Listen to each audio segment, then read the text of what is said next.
Welcome to Tom Sparks' presentation on short snorters of World War II. We are re-recording this presentation. It was given live at the symposium with all of the others, but there were a few issues with the slides, so we opted to re-record this one to get a smoother presentation. It is the same content that was debuted at the symposium. It is the same presentation, just a little bit better recording, and we'll be keeping the original Q&A session that you will see at the end. So you are not missing anything. We just got it tweaked a little bit, so it'll be nicer to watch afterwards. Well, good morning. Thanks again for having me back for the Newman Numismatic Portal Symposium 2020. My name is Tom Sparks. I'm going to be presenting the Short Snorter Project, Still Keeping the Memories Alive, commemorating the 75th anniversary of the end of World War II. So this is dedicated to my family, and the mission of the Short Snorter Project is to educate the general public about the short snorter tradition, individuals, and the artifacts. It's a Short Snorter Project's a registered 501c3, licensed in the state of Washington, a couple of sites there. And I have a table of contents. We're going to try and get through probably chapter 6, the war correspondence and short snorters, depending on how it goes with this first hour. And then the second hour, part 2, we'll start off with the VIP short snorters and go through basically what has been my research and collection over the last 15 plus years. So let's get into it. So what is a short snorter? It's a banknote signed by various persons meeting together or made to commemorate a special event. For example, a first solo flight, a flight over an ocean, or the crossing of the equator. The banknotes can be from any country. Some commemorative short snorters are actually not banknotes. A short snorter can be a single note or a long chain of notes connected together, usually with tape. I've seen them stapled together, and they would be folded or rolled. This is just some gentlemen returning from World War II, showing off their short snorter for a press photo. Where's the term short snorter originate from? Well, they learned early on in aviation that alcohol and aviation do not mix. Short snort is slang for a small shot of liquor. A short snort pointed to one's moderation, and pilots would call each other short snorter. This picture is of Captain Thomas O. Pierce, who is a short snorter. He's having a short snort of whiskey to calm the nerves after a bombing mission with the 488th Bomb Squadron over Italy. Who is a short snorter? A short snorter, notice the last capital S, is a person who has been initiated into the short snorter tradition by other short snorters who are members in good standing. This is an ad from the AMA Journal in 1944. That ad reads, when short snorters, trans-ocean flyers, meet and compare their autographed dollar bills, the invitation to have a Coke is fairly sure to follow. 3 short words, people strike the spark of comradeship. And you can read the rest of that. It's an ad for Coke. That ad was also published in the Minneapolis Star-Journal in 1944. The tradition was really getting around. This is a United States Air Force Air Transport Command short snorter that was made as a somewhat of a membership card, and you'll notice there it's to certify that a particular person had crossed a particular ocean on a date, and it was signed by 3 people, probably short snorters in good standing. This is a flyer that was given out by Trans-World Airline that contained a short snorter bill that was this is a Greek 2000 drachma that is stamped short snorter North Atlantic chapter, Trans-World Airline. It would have their name, and they'd ask the folks that were flying the airplane to sign their short snorter bill. And that is basically the verbiage on this slide is what was written at the panel. So where's this origination come from? We're going to take a look at barnstormers, bush pilots, and balloonists. We know it was 1920, after World War I, in the 20s. The barnstormers had this post-World War I surplus of military aircraft and pilots that they wanted to continue flying, so they would rent a farmer's field at very low cost, and they'd advertised in a nearby town that they were going to be performing aerial stunts and giving airplane rides. So these large teams of barnstormers were organized into flying circuses. I read about this back in November 2002. Michael Murata had published an article in the Numismatist called Short Snorters Keeping the Memories Alive. And it talks in that article about this tradition starting with the Gates Flying Circus. And mentioned in there that some men documented history on their short snorters. That's what really got me interested in the documented history on a short snorter. This is a short snorter signed by a bunch of barnstormers that came to light, and doing some research on this, figured it was probably about 1931. Signed by Harold Gadd, the first gentleman to fly the Winnie Mae circumnavigate the globe. It's also flown by Tex Rankin and Dorothy Hester. Tex Rankin was a famous barnstormer who also taught many people how to fly, including James Stewart. You'll see other names on here: Ruth Nichols, Mrs. Freddie Lund, who was married to Freddie Lund, who was a barnstormer and had his own flying circus and died in an airplane race. Ken Hunter and Al Williams. Some of those guys pictured here: Wiley Post and Harold Gaddy, Dorothy Hester, Tex Rankin. Dorothy Hester, she started off being a parachutist. Ruth Nichols, she was the flying debutante. Al Williams was a Navy test pilot. Ken Hunter, aero refueling pioneer. I wonder if that's the way the picture's supposed to be. I don't know. And then also have a short snorter signed by Clyde Pangborn. He was one of the co-owners of the Gates Flying Circus. He was famous for his nonstop flight between Japan and when he landed his plane, the Miss Vidal, in Wenatchee, Washington, after 41 hours and 13 minutes flying over the ocean. They got to Vancouver Island, it was all fogged, so they continued on. Got Boise, that was fogged in. Pasco fogged in, so they ran out of gas in Wenatchee. And that's where they crashed, and now the airport is named Clyde Pangborn International Airport. Okay, let's talk a little bit about the bush pilots. So these guys were, post World War I, and there was still this need up in Alaska to transport passengers and mail and to explore and map northern Canada.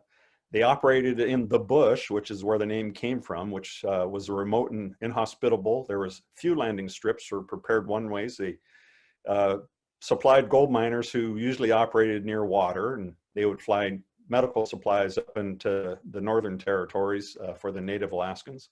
And they had tundra tires and skis and floats. Occasionally they'd land on the river, and if there was ice, they might crash. I first became aware of the bush pilots being short snorters in an article written in 1941 in the Miami Herald by John T. Bills. And he mentions a gentleman named Corey Ford, who wrote for Collier's Magazine, and Al Monson, who was a famous Alaskan bush pilot, and this story about them meeting some other short snorters in a bar in Alaska. So, short snorters in 1925 by a group of pilots in Alaska, which was Joe Crossan, the man who made world headlines in his many Percy flights through the frozen north, the man who flew the bodies of Will Rogers and Wiley Post back to civilization after their crash. Remember? Also, it taught rules for membership, engaged in aviation, initially 3 short snorters in good standing. The membership card was a US $1 bill. The fee was $3 because you had to pay $1 to each initiator. You had to have this bill on you at all times or be able to produce within 2 minutes, or you got fined $1 or a drink. And if you didn't have $1, you were branded as a short changer. They even had their own official insignia to the left there that was created by a gentleman out of Disney Studios. My son-in-law created that beautiful logo on the right there. And I had never seen nor heard of a short snorter surviving from the original bush pilots until June 30th, 2015. I was at my mother's funeral service, and my cousin Kim, she was aware of my hobby. She said that she had worked with a lady whose father was a bush pilot in Alaska, and that lady has his short snorter. When I asked who the bush pilot was, she said a name which I had heard before, Joe Crossan. This is a fragment of Joe Crossan's short snorter, started pre-November 1929. Why I know that is because it is signed by a gentleman named Carl Ben Eielson, who died on November 9th, 1929. We'll go through this short snorter. There's some significant signatures on here. We'll start with Ben Eielson. He was famous for flying over the North Pole, April 1928, with Sir Hubert Wilkins to Spitsbergen. And then it mentions in this newspaper, which is actually out of Joe Crossan's estate, that now Wilkins may fly to Antarctic now. And so that's where Joe Crossan comes into the picture, because he was on trip to Antarctic, the Wilkins-Hearst expedition to Antarctica. And this was in September of 28. These are actual photos from his scrapbook. Another photo from the scrapbook. And because of that, Carl Ben Eielson was awarded the Harmon Trophy in 1929 by President Herbert Hoover.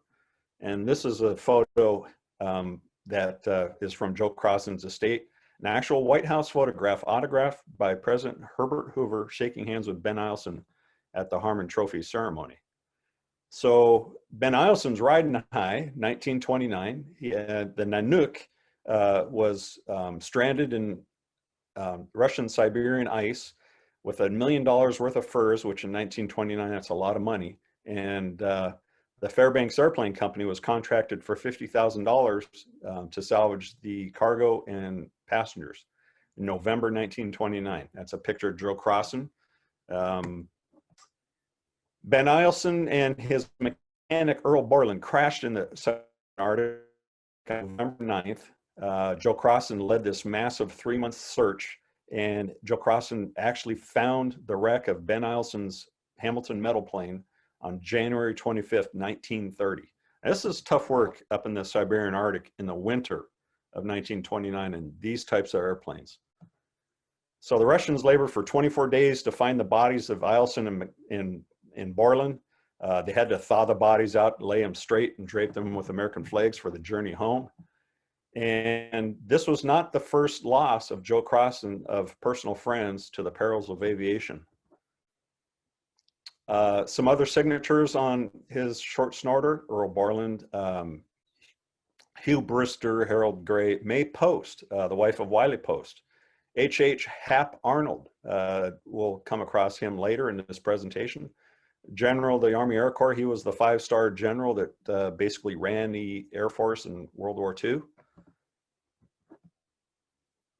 This is a photo from the estate of Joe Crossan of Wiley Post and Lillian. It says, "To Joe and Lillian, his wife, with sincere friendship, Wiley Post, May Post." And another photograph from the estate of, this is like the first selfie ever taken in Alaska. It's got the photographer in the photo. And then Joe Crossan, Will Rogers, and Wiley Post. This is shortly before they departed in their modified Lockheed monoplane that Post had put together. And from there, they went to Barrow. They died in a crash at Barrow. Joe Crossan was the aviator who went up to Barrow from Fairbanks and brought the bodies back. It was a big news back in the day.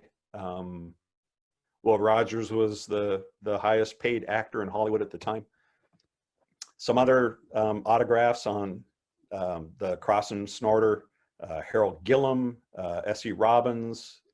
They were also involved in searching for Ben Eielson, Ralph Ween, Ween Air Alaska, basically the forerunners of Alaska Airlines. Dapper Dan, interesting character. Daniel Barnett Jr. He was a friend of Lindbergh. He was an employee of Ryan Aeronautical. He was the wing designer of the Spirit of St. Louis. Before Lindbergh's flight, Barnett asked him to take a $1 bill and a letter signed by Captain Martell in a red carnation given to him by Lieutenant Kelly. The carnation was the first flower to fly across the Atlantic. Lindbergh prized those possessions Interesting note, the dollar bill later transferred hands to Sir Hubert Wilkins for his flight to the Antarctic. I wonder if that's where Joe Crossan learned about short snorters. So Joe Crossan had made this short snorter for AB. You'll see up in the corner AB, and that's how a lot of these shorters were made, snorter and then the initials of the person. This was for a flight in early August of 1940. Some of the signatures on there involved in this World War II strategic services, looking at airfields and security up in Alaska.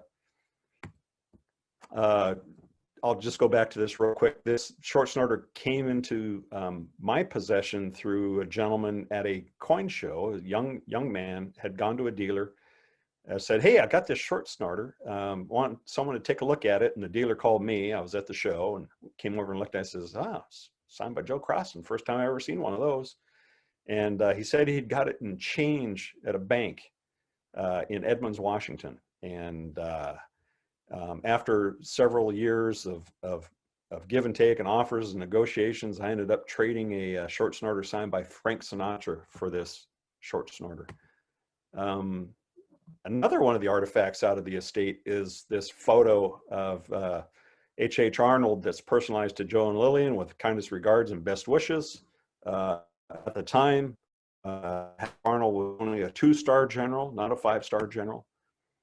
This is Hap Arnold had recruited Joe Crossan to serve in the Air Force in World War II, but because of health reasons, he couldn't. But then he joined this group of civilians analyzing military operation in the Aleutians. And this short snorter that's laminated was secured on a trip to Attu in 1943, less than a month after the Japanese were defeated the Aleutian Islands. Some of the autographs on here, famous folks in early aviation: Roger Q. Williams, Joe Doolittle, wife of Jimmy Doolittle, Billy Parker, early pilot. He was a member of what they call the early birds, those pilots who flew before December 17th, 1916. He invented the variable pitch propeller. Hank Hollenbach, a pioneer Montana aviator. On the back, Willis Cleaves, Buckshot Lane. Interesting folks.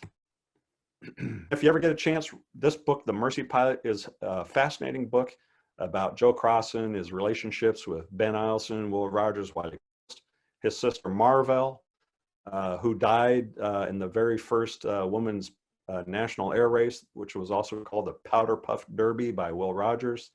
And then Joe Crossan, he died suddenly of a heart attack in Seattle in 1949, only 46 years old.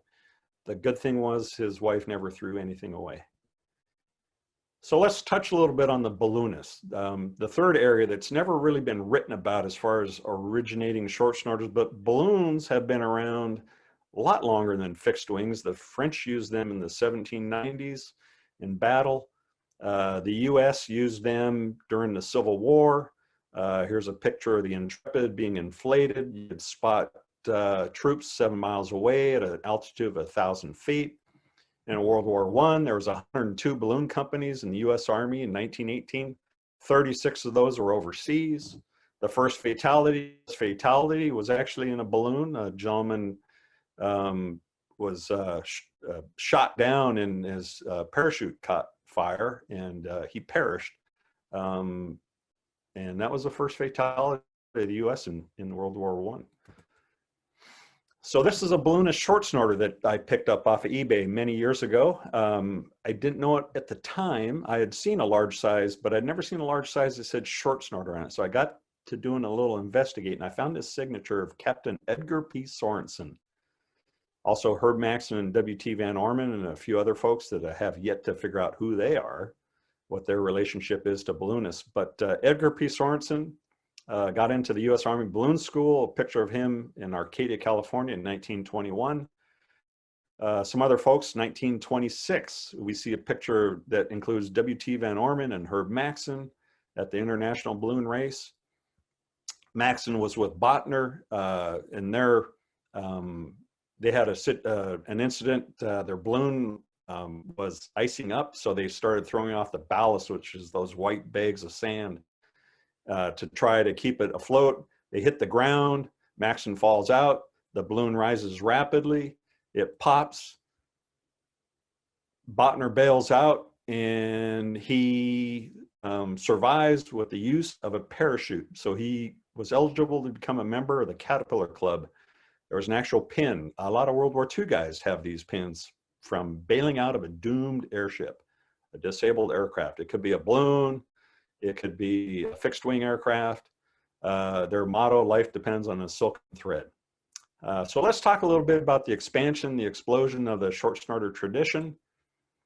It expanded in the 1930s. You had these flying boats that are operated by Pan American Airways, Trans World Airlines, TWA, BOAC. I put the initials there because a lot of times on short snorters, you'll see those initials, and that's what that stands for, is that they're on a Pan American Airways pilot or something like that. So you're taking these 19-hour flights across the ocean from San Francisco to Honolulu. What else are you going to do? Well, you're going to become a member of the Short Snorter Club. And the folks that are already members, they could make a buck.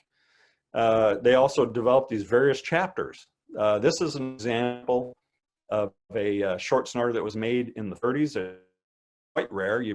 Most of the short snorters you see are World War II era. And this one's signed by Robert Armstrong, who starred in the movie King Kong. But you'll note it says Short Snorter, Pacific Chapter, March 4th, 1939, Honolulu to San Francisco. So this tradition really exploded with World War II and overseas flights. U.S. Army Air Corps, bombers that were going overseas. There was 8 to 10 crew members per bomber. Most of the time, there was probably more than 8 or 10 people on the plane when it was going overseas. There's the Naval Air Transport Service, the Army Transport Command, the Women's Air Service pilots, the American Red Cross, and the USO. And then it started to spread to other branches of the military services. You got the Army, the Marines, Navy, Coast Guard, Merchant Marine, USMS. This is an example of a short snorter that belonged to a Navy man who was also a purple porpoise. What was a purple porpoise? Well, if you cross the junction of the equator and the international date line, this is out in the Pacific Ocean, at the sacred hour of the vernal equinox, which is the 21st of March, you could become a purple porpoise, and you were entitled to receive from all short snorters, golden dragons, green turtles, one free noggin of grog as a measure of proper respect. That's basically a beer. The tradition also spread to other countries. This is an example of a short snorter that was featured on History Detectives, signed by Winston Churchill. It's also signed by President FDR, a lot of high-ranking folks. This was at the Casablanca conference. This was Harry Hopkins was the aide to FDR. So I've seen short snorters from the UK, Canada, Australia, New Zealand, India, China, USSR, but I haven't seen one from Germany, but I hear that they do exist. Disney, they got into the game. This is interesting. At one point in time, 25% of Disney studios were involved with World War II. Japanese invasion money short snorter with a doodle of Mickey Mouse wearing a crush cap, piloting a B-24 with the tail insignia, the crossed bombs and skull of the 90th Bomb Group Jolly Rogers. So I'm going to touch a little bit about short snorter that was one of the first I'd ever seen. This is the one that belonged to Lieutenant George J. Grimm, USNR short snorter. I mentioned that I had read that article in 2002 about the start of the short snorters. Well, I was visiting George back in 2003. I had worked on his farm in 1976 and 77 when I was in high school, and I was back visiting him. And there was this picture of Admiral Nimitz in this book of war stories in this model PB-2Y Coronado flying boat on his kitchen counter. And I said, George, are you in the war? He says, yeah, I was a naval transport pilot in World War II. And I said, I didn't know that. And I says, oh, my brother-in-law was on his staff. And George, on the staff of Admiral Nimitz, and George goes back and gets his big scrapbook and he starts thumbing through this thing. And inside, there's this picture of Admiral Nimitz getting out of a staff car. And then in the cockpit looking forward, and that's Admiral Nimitz in the center, white hair, looking out the pit window, getting off of a launch and heading over to the battleship USS South Dakota, which was Halsey's flagship. And Fleet Admiral Nimitz has just been flown into Tokyo Bay for the surrender of the Japanese, and George Graham is the first pilot in the right seat. So these are the images of George's short snorter and photos from his album. This is on a long-term loan from the Sun. This was his original short snorter that was given to him by Art J. Bell of Galvin Flying Services when he first soloed in November 7th, 1941, exactly 1 month before Pearl Harbor. And then this is a Hawaii silver certificate that's signed by Joe Fox. And Joe Fox was a Medal of Honor recipient in World War II. He hitched a ride in September on 44. And then this short snorter is signed by a bunch of members of VRJ-1. That's the squadron that George was involved with that had the duty of flying the brass around, the VIPs. It's signed by Raymond Spruance and John Towers. And if you notice in the margin to the right of the note, there's stars next to Spruance. There's 3 stars next to Towers. That's what George would do on his short snorters. Depending on how many stars they had on their uniform, George would put the dots. Now the dots don't always necessarily correspond to the full rank of what they were. Like you'll see with Towers, he was actually a 4-star at one point in time. George only marked 3. This is the short snorter that was made when George flew Admiral Nimitz and his staff into Tokyo Bay. It says en route Saipan to Tokyo, 29 August 1945, C.W. Nimitz. John H. Towers. It's also signed by E.L. Shockey, or Shock as they called him. Another note, this is Nimitz when he's arriving back in Saipan after receiving the surrender.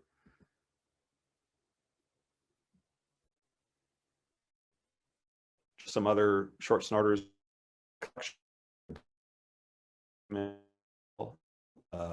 There's both flag rank admirals and generals, which you can find. Actually might tell the truth. I think there might be 14 now. Picture of George on his flying boat, Tokyo Bay. Oscar C. Badger was a Medal of Honor recipient. Little story about Oscar C. Badger. I'm not going to read the whole thing. Medal of Honor for an engagement down in Veracruz in 1914. Picture taken in China. This was after the war. You see that George is seated with all these dignitaries. Thomas G. Settle, interesting guy, U.S. Navy balloonist, international balloon race. Here's a picture of an incident that happened to Thomas G. Settle in 1927 when his the USS Los Angeles went almost vertical. Interesting story to read about. Another picture of George at another one of these dignitary dinners, some high-ranking Chinese nationalist folks. And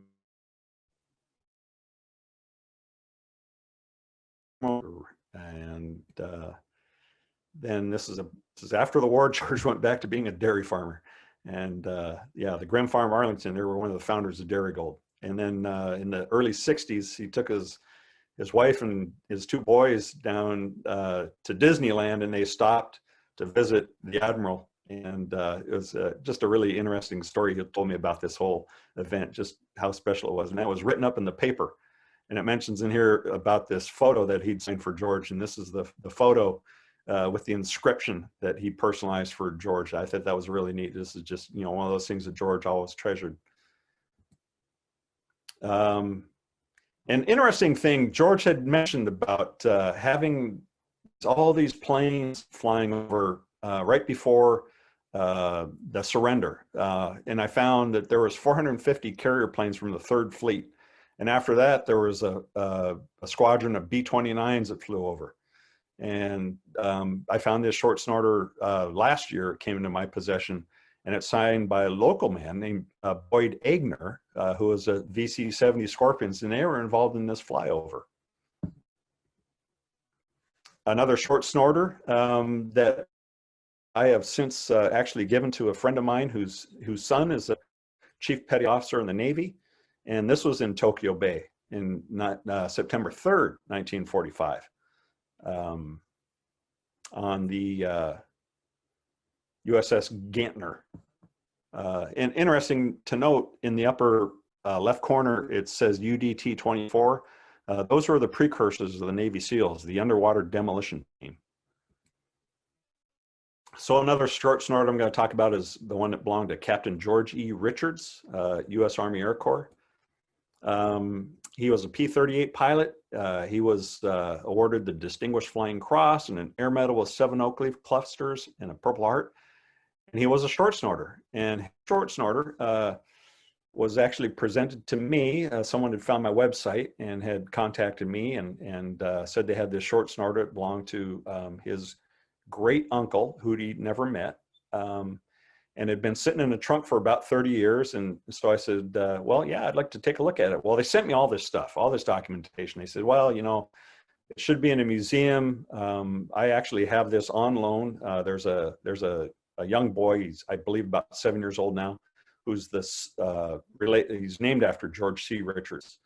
And it's an interesting snorter. It's a classic snorter because it has dates and names and locations, and you know, like the Queen Elizabeth that he sailed on, and the squadrons and the fighter groups that he was attached to, and this was all taped together.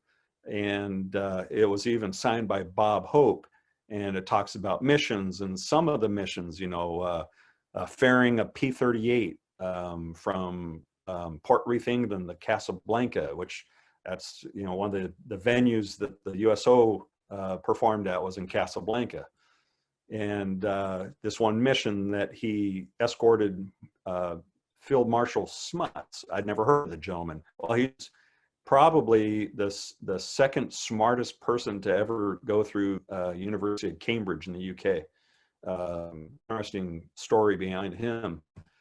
And then it mentions on this short snorter, October 29th, 1943, and December 43 in Foggia, Italy, where the 14th Fighter Group was stationed. A lot of bomber groups. You'll see on the map, there are BGs for bomb groups.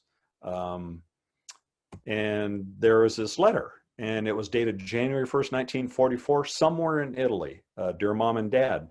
And looking at some of the correspondence over the years, George Richards had become very sentimental. He'd grown up a lot in the Army Air Corps, and the tone in his letters and what he'd written back to his folks had changed quite a bit. And this was his last letter home, January 1st, 1944. On February 5th, they got a telegram from the Western Union from the Department of War saying that he was missing in action over Bulgaria on a mission. And then he also received a letter from the 15th Air Force talking about this mission, that his P-38 was seen losing altitude, a chute was observed to leave it, so they knew that he bailed out. They just don't know what happened to him. And so this is a little bit of the background of the mission, what was occurring. Only one fighter went down, that was Captain George E. Richards. Basically from that period of time until 1948, his father spent corresponding back with George's squadron mates and the Department of War, the Red Cross, anything to find out what happened to his only child. This picture was taken on January 9th, 1944, the day before Captain Richards was missing over Bulgaria. There's a letter in there from H.H. Arnold, dated October 5th. He was declared killed in action in September of 45, actually after the war had ended. By law, you were given 12 months. You could extend it with probable cause for 18 months. And then eventually, on August 12th, 1948, after many years, his folks had a memorial service. And this is straight out of the memorial booklet, where it talks about what happened to George and that mission, and how he sacrificed for his comrades. Interesting, a lot of World War II folks I've talked about, they quote this verse, "Greater love hath no man than to lay down his life for his friends." So touch a little bit about war correspondence and short snorters. I think, just want to check how we're doing for time. Yeah, we got time. So war correspondence. This is Eleanor Roosevelt signing short snorters for some war correspondence in the territory of Hawaii at the Royal Hawaiian Hotel in 1943. This short snorter was actually one I had purchased because I recognized the signature Joe DiMaggio, and got it home and was looking at it, and it's signed by Edgar Rice Burroughs, who wrote Tarzan of the Apes, John Carter of Mars. And after Pearl Harbor was attacked, he received permission to become a war correspondent, and he was the oldest serving in World War II. Quite an interesting guy. There's a website there that's ER. That's just Edgar Rice Burroughs and everything. If you ever want to spend a day just going looking at Edgar Rice Burroughs stuff, it's there, and they still even to this day have I think they have different gatherings to talk about Edgar Rice Burroughs. Have a short snorter signed by William Randolph Hearst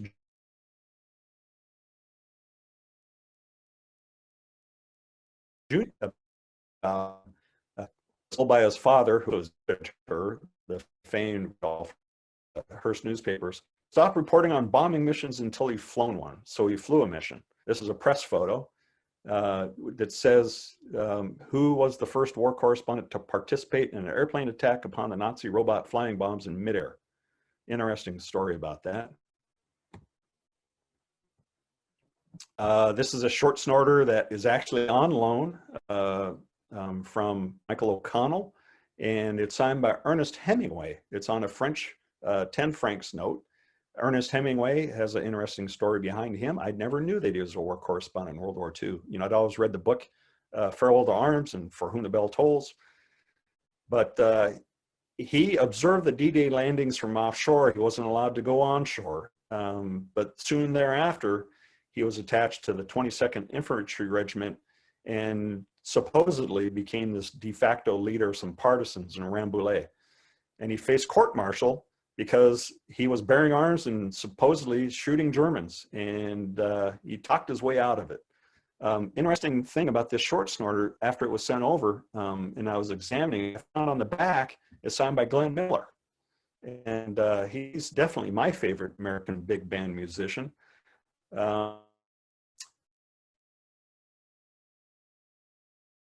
Career at 42. And on December 5th, 1944, his plane disappeared on a flight over the English Channel. I think it was last year, they think that they have found that plane in the English Channel. But it's a great aviation mystery of World War II. Great news. Another one of my favorite war correspondents is Ernie Pyle. If you ever get a chance, read his books. Here Is Your War, Brave Men. It's basically the snippets that come out of his columns that he would write back, and that was published, so widely known. I recognized that signature, and after doing a little bit of research, found, you know, he's got this interesting way that he signs his name, and it's pretty easy to pick out when you see a short snorter there where he makes a loop around the R with his E. So I thought that was interesting that his signature was in his Chesterfield cigarette ad. But he was killed April 18, 1945 by enemy fire on the island of Ieshima during the Battle of Okinawa. And he has this great approach. If you ever read his books, he mentions the fellows with whom he shared a foxhole or a cigarette or a chuckle, and that's probably why he was so well regarded, and that people wanted to see his columns, because they wanted to go in and see if you know, that maybe he was hanging out with their son or something like that in a foxhole somewhere. But I was given a presentation at a retirement home, and I mentioned that I had this short snorter sound by Ernie Pyle, and this old guy in the front row raised his hand. He says, "I saw Ernie Pyle the day before he was shot on Iwo," and I just, you know, thought that was an interesting story. So that's about it for part one. So time for Q&A. All right, let's open it up for questions.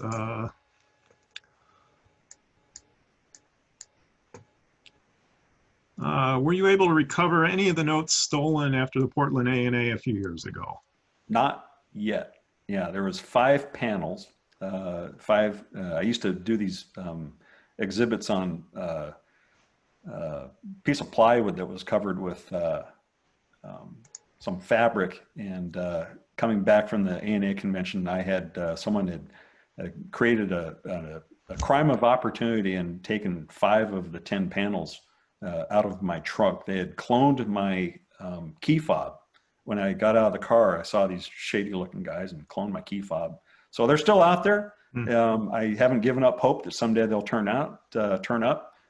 Maybe, you know, someone will have a change of heart, and they'll say, hey, these need to be returned because there's a guy that needs to keep the stories alive. Right. But the panels don't look like this anymore. This is the panel I mentioned about the George E. Richards short snorter that we put together. This is page 1 and panel number 2. And then on the third panel, we have the actual artifacts on the ones that are locked up in the safe, but we've got these binders that you can actually open up and see the correspondence that's listed that was kept by the family. And this stuff sat in a trunk for 30 years. It's pretty amazing. And then there's a copy of that was given to the family because there's I think he's about 7 years old. There's a 7-year-old kid named after him, and someday I hope that he gets that collection of artifacts back and he can keep the memories alive. Right. Now, in terms of preservation, these were taped together or glued together, and it seems like you've seen it fit to take a few of them apart. What's the feeling on that? Only if you have to. I would only take them apart if you need to for displaying or mounting, like I did with the George Richards with permission. Took it apart, and you know, sometimes it's a little tricky because that old tape, you know, there's been some that have been really gummy. Yeah. Where we've had to try to neutralize the gum underneath, and that's not an easy process, and something I wouldn't want to try on something that's on loan. But right. Yeah, I try to keep them together because like that one there, you know, it helps to tell the story when you can see the logical progression of where they were and who they met and things like that. It tells their story a lot better. Good yeah, question. and I get the other interesting thing about these is that, you know, the earliest ones really convey a lot of aviation history. Oh yeah. So it's really an artifact of that particular moment in time. And that's the neat thing about it is it kind of, you know, it spans across different interests. You know, I've you know, like being at the fly-in there, the Will Rogers Wiley Post, and most of the exhibits I've set up have been at a place where they do vintage aviation fly-ins and museums. Now, how would you relate these to challenge coins, which I think are sort of more prevalent today? That's a great question. In the second part of the presentation, I talk a little bit about challenge coins, but I also talk about something that I call them pocket pieces or so-called dollars. There was a set of them that circulated after Pancho Villa, the Pancho Villa incident down the Texas border, where there's 3 different pocket pieces that have a trooper on one side, and on the back, there's an eagle standing on a shield, and it says, "Trust in the Lord and keep your powder dry." Folks that collect so-called dollars are familiar with that.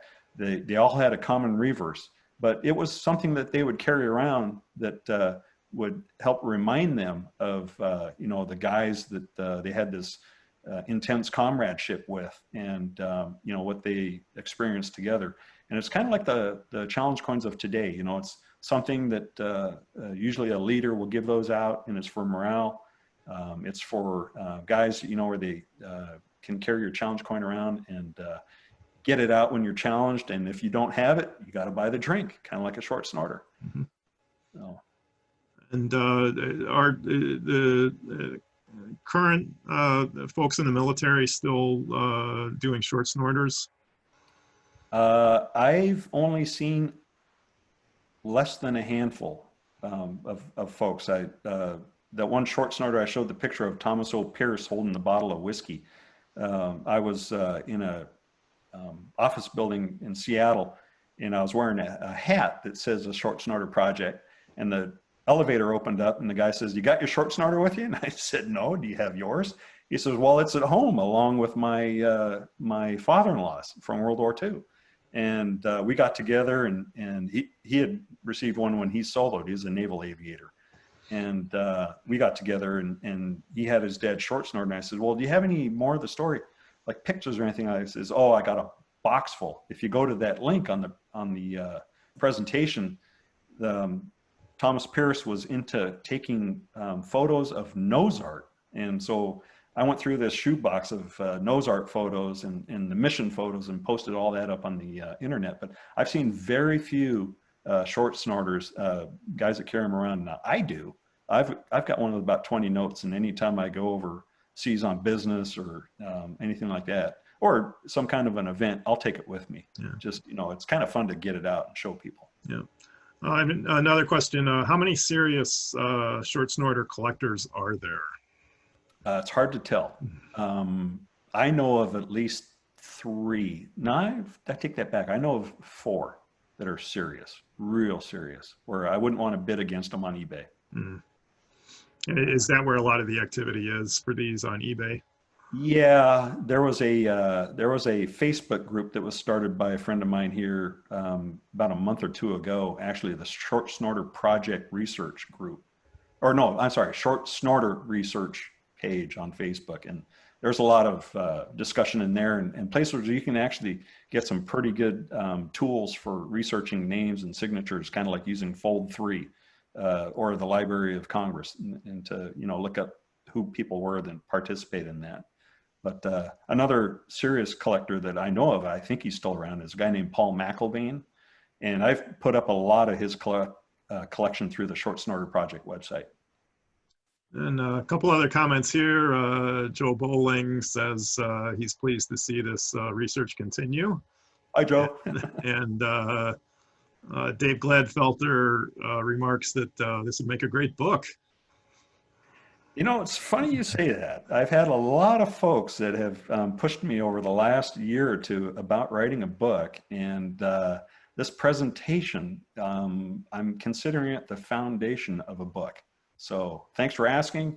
All I need is to get a bunch of names and whatnot of folks that are interested in buying that book and how much they want to pay for it. Sure. I had no idea there were so many of these signed by famous and well-known people. So. Oh, you got to be around for part 2 of the presentation. Okay. When that happens. Yeah, it will make your head spin. Yeah. I'm kind of sad that I got to leave you hanging here. But, yeah. All right, any other questions out there? You can enter them in the chat or the Q&A.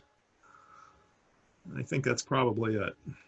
Okay. All right, well, thank you very much for presenting. This is absolutely fascinating. I know a lot about this area. And looking forward to future presentations. Okie dokie. Y'all take care. All right, thanks a lot, everyone, for attending.